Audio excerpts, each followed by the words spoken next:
এই প্রতিবেদনে একটি ভিডিও আপনাদের সামনে রাখবো, যেটা দেখার পরে আপনারা বুঝতে পারবেন যে তৃণমূল কংগ্রেস রাজনীতিতে কতটা নিচে নামতে পারে আর পশ্চিমবঙ্গের মানুষকে তৃণমূল কংগ্রেস কতটা বোকা ভাবে। একজন 57 বছরের মানুষ, যে মানুষটি হঠাৎ করে সুইসাইড করেছে, তিনি কি সুইসাইড নোট লিখেছেন সেই মানুষটির বাড়ির লোকও জানে না, কিন্তু তিনি সুইসাইড নোটে কি লিখেছে সেটা একমাত্র তৃণমূল কংগ্রেস জানে। এবং তৃণমূল কংগ্রেস বলল যে তিনি সুইসাইড নোটে লিখেছেন যে তার মৃত্যুর জন্য এনআরসি দায়ী।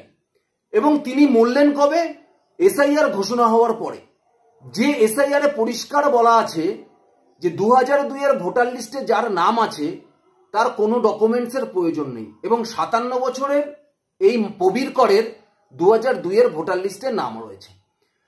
কিন্তু তারপরে দাঁড়িয়ে তিনি নাকি সুইসাইড করেছেন, এবং সুইসাইড করেছেন কারণ হলো এনআরসি। মমতা বন্দ্যোপাধ্যায় সোশ্যাল মিডিয়ায় সেটা পোস্ট করলেন, নির্বাচন কমিশনকে দোষী মানলেন।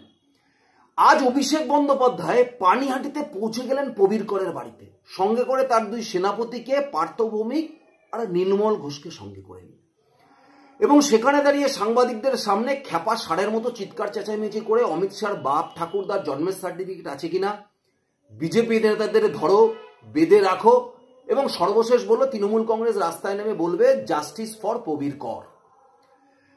কিন্তু যখন 26,000 শিক্ষকের চাকরি চলে গেল এবং 2-3 জন শিক্ষক এই যোগ্যতার ভিত্তিতে চাকরি পেয়েও চাকরি হারানোর চিন্তায় হার্ট অ্যাটাক হয়ে মারা গেল, তার বাড়িতে কিন্তু অভিষেক বন্দ্যোপাধ্যায় একবারও যায়নি। আপনারা যেতেও দেখেননি, সেটা নিয়ে একবারও অভিষেক বন্দ্যোপাধ্যায় কোনো কথা বলেনি।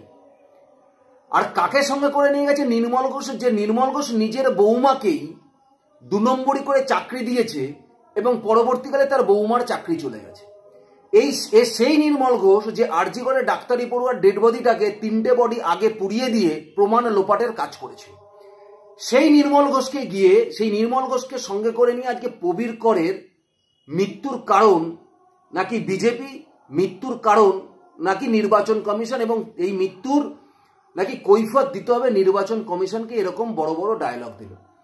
কিন্তু অভিষেক বন্দ্যোপাধ্যায় ঘটনাস্থল ছাড়ার পরে সাংবাদিকদের সামনে সেই প্রবীর করের বাড়ির লোক বলছেন যে এই প্রবীর করের নাকি 4টে আঙ্গুলি নেই, এবং তারপরে সাংবাদিকরা তাকে জিজ্ঞাসা করে যে 4টে আঙ্গুল না থাকলে সেই লোকটা সুইসাইড নোট লিখলো কি করে?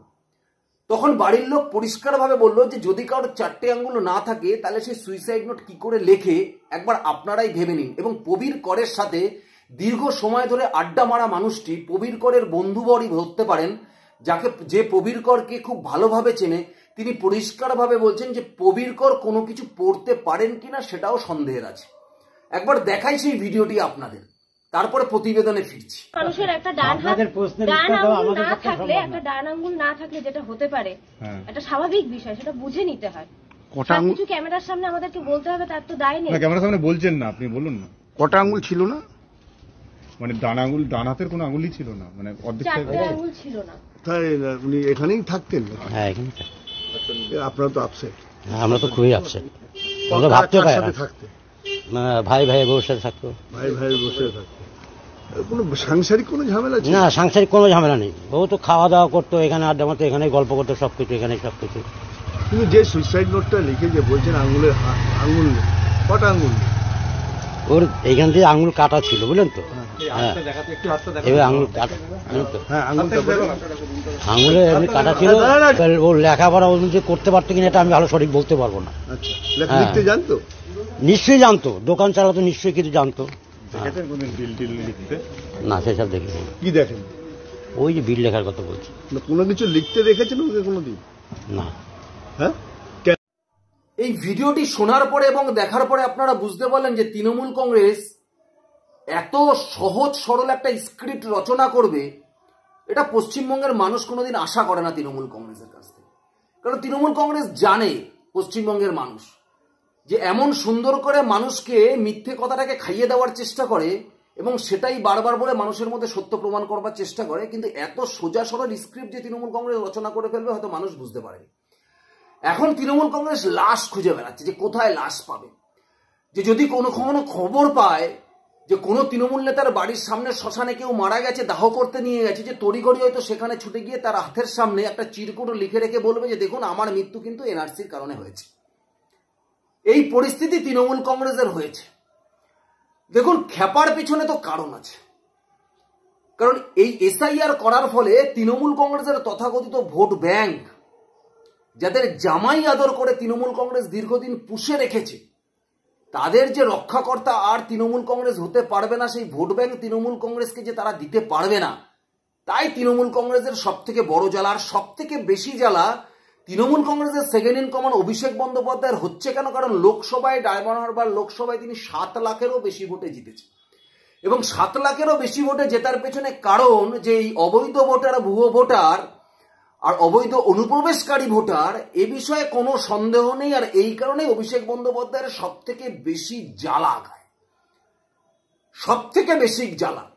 এসআইআর করছে নির্বাচন কমিশন, আর সেখানে দাঁড়িয়ে যখন আপনারা বলেছিলেন এসআইআর করতে দেবেন না, যদি ক্ষমতা থাকে নির্বাচন কমিশনের অফিস ঘেরাও করুন, যদি ক্ষমতায় থাকে রাস্তায় নামিয়ে নির্বাচন কমিশনের কাজ আটকান, যদি ক্ষমতা থাকে রাস্তায় নেমে বিএলওদের কাজ করতে আটকান, তাহলে তো বুঝবো আপনাদের ক্ষমতা, তাহলে তো আপনাদের ক্ষমতা বুঝবো।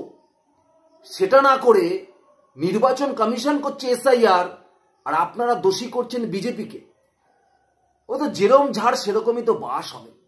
কারণ এই মমতা বন্দ্যোপাধ্যায় তো no identity card, no vote নিয়ে আন্দোলনের অভিমুখ নির্বাচন কমিশনের দপ্তরে ছিল না রাইটার্স বিল্ডিং এর দিকে, যে রাইটার্স বিল্ডিং এর এখতিয়ারই নেই যে ভোটার আই কার্ড তৈরি করার, এখতিয়ার আছে নির্বাচন কমিশনের। কিন্তু এই অভিষেক বন্দ্যোপাধ্যায়ের পিসি মমতা বন্দ্যোপাধ্যায় সেদিন রাইটার্স বিল্ডিং অভিযান করেছিল। আর আজকে যে এসআইআর নির্বাচন কমিশন করছে, সেই এসআইআর করতে গেলে বিজেপি নেতাদের উপরে আক্রমণ করতে হবে, তাদের ধরে রাখতে হবে, বেঁধে রাখতে হবে।